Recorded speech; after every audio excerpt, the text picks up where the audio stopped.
സർഗലോക സബീലവരും നബി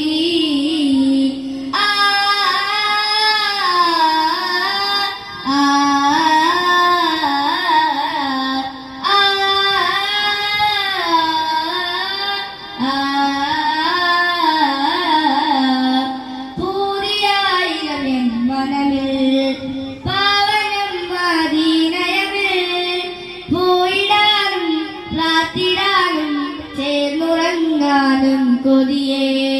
പോയിടാനും പ്രാർത്ഥിടാനും ചേർന്നുറങ്ങാനും കൊതിയേ കനിവേ വരുമെന്ന് നിനച്ച് പതിവാ